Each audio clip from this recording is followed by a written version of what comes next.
ഗതാഗത നിയമങ്ങൾ പാലിക്കാത്തവരെ പൂട്ടാൻ നിരീക്ഷണ ക്യാമറകൾ ഉൾപ്പെടെയുള്ള സംവിധാനങ്ങൾ കേരളത്തിൽ സജീവമാണ്. പിഴ അടപ്പിച്ച് വിടുക എന്നതാണ് ഗതാഗത നിയമ ലംഘനങ്ങൾക്ക് പൊതുവെ നൽകുന്ന ശിക്ഷ.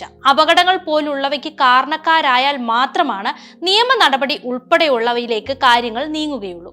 വാഹന പരിശോധനയിൽ നിരത്തിൽ വാഹനവുമായി ഇറങ്ങുന്നതിന് വേണ്ടുന്ന കടലാസുകൾ ഉണ്ടോ എന്നും പരിശോധിക്കും. കടലാസുകൾ കൃത്യമല്ലെങ്കിലോ ഡ്രൈവർക്ക് ലൈസൻസ് ഇല്ലെങ്കിലോ മദ്യപിച്ചാലോ ഒക്കെയും പിഴ തന്നെയാണ് ശിക്ഷ. എന്നാൽ ഈ രീതിക്ക് മാറ്റം കൊണ്ടുവരുന്ന നിയമമാണ് ഇനി പ്രാബല്യത്തിൽ വരാൻ പോകുന്നത്.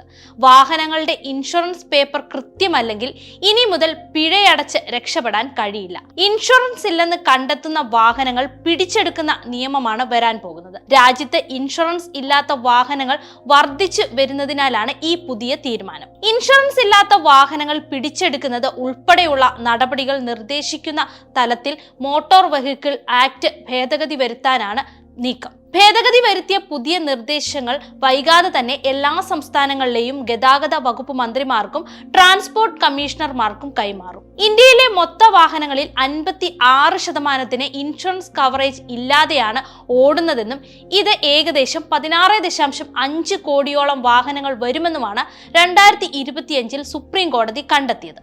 സാധുവായ രജിസ്ട്രേഷൻ, പെർമിറ്റ് എന്നിവ ഇല്ലാത്ത വാഹനങ്ങളും പെർമിറ്റ് വ്യവസ്ഥകൾ ലംഘിക്കുന്ന വാഹനങ്ങളും പിടിച്ചെടുക്കാനാണ് നിലവിൽ ബന്ധപ്പെട്ട ഉദ്യോഗസ്ഥർക്ക് അധികാരം നൽകിയിട്ടുള്ളത്. നിലവിലെ നിയമം അനുസരിച്ച് ഇൻഷുറൻസ് ഇല്ലാത്ത വാഹനങ്ങൾക്ക് ആദ്യ തവണ 2000 രൂപയും വീണ്ടും ഇതേ നിയമലംഘനത്തിന് പിടിക്കപ്പെട്ടാൽ 4000 രൂപ പിഴ ഈടാക്കുകയും കൂടാതെ 3 മാസം വരെ തടവ് ലഭിക്കാവുന്ന കുറ്റവുമായാണ് കണക്കാക്കുന്നത്. ഇതിനാണ് ഇനി മാറ്റം വരാൻ പോകുന്നത്.